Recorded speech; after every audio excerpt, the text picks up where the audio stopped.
Let me give you 4 major ways to think on paper. The first is a journal. I spend a lot of time talking about journals in my lectures and programs, primarily because it is such an invaluable tool for the serious student of the better life.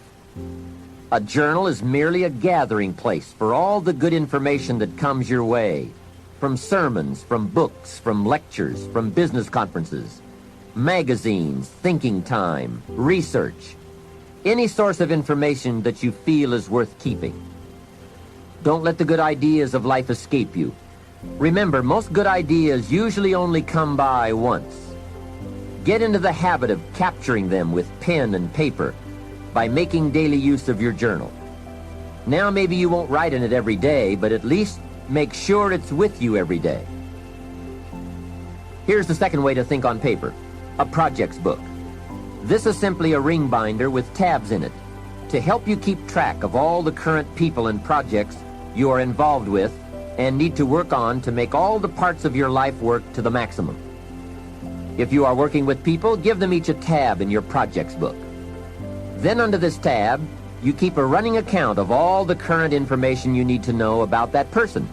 Performance, family, goals, strengths, needs, perhaps even some graphs showing recent progress or comparisons to past performance. Essentially, you make a note of all the information you need to know so that when you sit down to have a meeting with this person, you have all the pertinent facts there before you in order to have a meaningful and productive conversation. Without this habit, it's so easy to take up time talking with someone and get so very little accomplished because most of the meeting ends up by being devoted to bringing you up to date on the facts you could have already had in your projects book. Now, depending on your particular business or enterprise, you might want to have a tab for each office or each department or each ongoing project. On a more personal level, you might want to have a tab for each family member or for your personal projects, investments, finances, game plans, and so forth. It's just an effective way to keep all the key pieces of information readily available so you won't have to be continuously hunting through files and drawers for the data. It is the best way I know of to study your business and life projects. A projects book is a guideline for this study. We simply don't study files. They are for storing information. The projects book is for the daily or weekly summary accounting of all the pieces, like a financial statement of your business at the end of the month. In fact, that is one of the sections in your projects book. And another secret, with a guideline to study, it keeps you on good mental track. If you try to study your business and your life in your head, you will for sure miss something, miscalculate, or let your mind go undisciplined in those high thought areas where the ideas and plans and inspiration for fortune lie. It's the organized, better disciplined thought that produces abundance. Everyone is thinking, but mostly about how to get by. I'm asking you to develop these tools and disciplines to think about how to become wealthy and happy, powerful and influential, sophisticated and unique. Most people's standard is to pay their bills. So that's what most people find a way to do, even when economic times get tough. Most people, if that's their absolute standard, they find a way. Some people's standard is pay their bills most of the time. And so most of the time they do. Some people's standard is not just to pay their bills, but to take care of their family and maybe even some of their friends. And they find a way. In fact, you know, some people may be in a family where they don't have enough money. They barely have money to pay their bills. They work their guts out.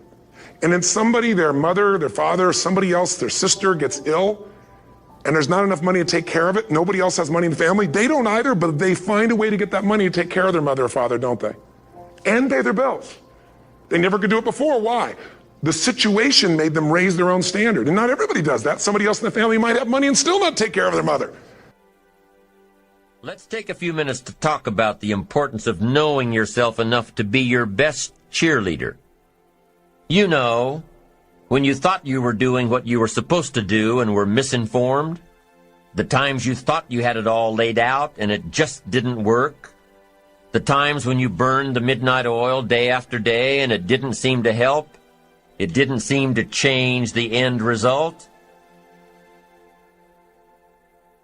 I don't care what kind of house you have, without lights, without the microwave, without the stove, without energy, right? It doesn't work. So I want you to do me a favor, though, right? Because we're going to do the energy again, but here's what I want you to do. I need you to understand what energy does. So when you're at 70% energy, you only produce at a 70% level. When you're at 90%, you produce at a different level. When you're at 120, you produce at another level. Now watch this, I got to share this with y'all so that you understand where it comes from. So you can have a mother who is being chased with her newborn baby with a dog, and she has the strength to make that dog move. The decisions you make right now is up to you. Take full ownership. Hold you accountable. And don't let you off the hook. I'm talking about you. The only person that you can actually control. You. That's who has to take ownership. That's who has to step up, own everything, and lead. Get that goal, get that dream, and I'm just been telling you, drive it and drive it and drive it and drive it. What I've been talking about is consistency. There is no excuse for not living up to your fullest potential. No excuse. So I say that your life is worth finding what it is that you're supposed to do. And I'm not saying quit your job. I'm saying find it and do just a little bit of it. But do find out what your work is and hold on to it and don't let your dream go. Don't let it go.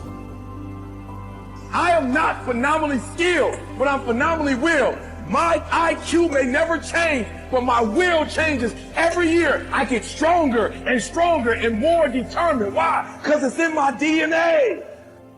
Whatever we have right now, whatever we're demonstrating in our lives, is a result of what we believe subconsciously that we deserve.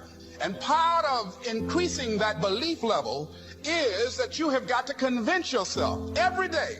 Let me share something with you. You can learn all the techniques in the world. If you don't believe in yourself, it won't happen for you. I need you to look at that sickness that's going on in your life right now, whatever it is. I want you to say, I can beat it.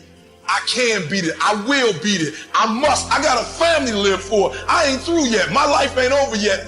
Things aren't going to go right. There are times when anything that can happen will happen. Life happens. The unexpected, the uncalled for, the unintentional. We've been damaged emotionally, damaged spiritually. It may be your business. It may be your heart that is broken today. It may be the number in your bank account that is screaming, you are broke. You can break physically, you can break mentally, you can break your heart, you can break your spirit, and all of those are going to leave a mark. But the mark that they leave can be the mark of victory, or it can be the mark of defeat. It is staying with the breaking that produces the blessing.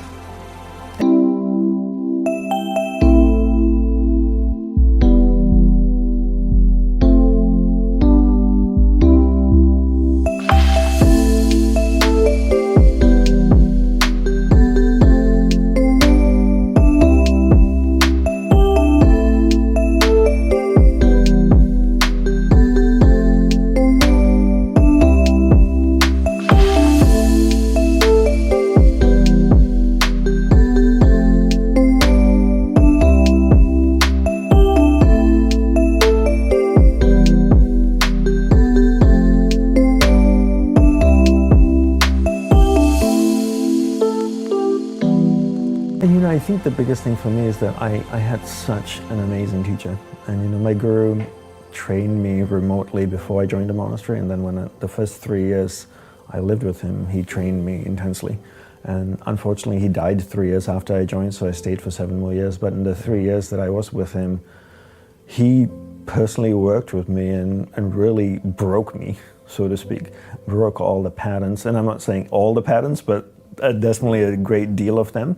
And then helped me to recreate new patterns in my mind, and really taught me about my mind and how it works. And he showed and gave me tools, right? He gave me enough homework that I could reincarnate for the next five more lives, and I still would struggle to accomplish all the work he's given me. What kind of tools was he doing, and how was he breaking you? By challenging me. So for example, you're 23 at the time. Yeah, 23 and a half. Just came from Perth. Yeah. And now you're giving the next 10 years of your life to this. Well, I went in there for life. I never thought I would leave. My intention was to be a monk my whole life. I had no plans to leave, not be a monk, never. So after he died, 3 years later, it was a really difficult time for the monastery. There was only 27 monks, and everybody, 2 generations of monks, and everybody came there because of him. They were seeking self-realization, or they wanted to serve, but because of him, they joined that particular monastery to be his students. So in the 52 years of teaching, he had just 27 monks with him that he knew intimately, that he trained. And when he died, it was a great loss and a real difficult period. And I think within 2 years, we lost about 8 or 9 monks left. And, I stayed 7 more years, and I felt that, our paths weren't as aligned as it was before. So my vows expired, and I chose to leave.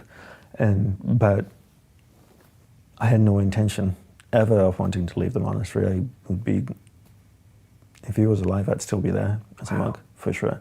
Wow. So it wasn't that I went in there, I was going to do 10 years and then leave and go travel and teach. That was never my intention. Okay. Yeah. So when I left, I was like, I had to do something now. Right. Yeah. And so those first few years, he kind of goes to break you. Yeah, and it's really about, he's able to, because he only had a few students, and he always wanted a few students so that he could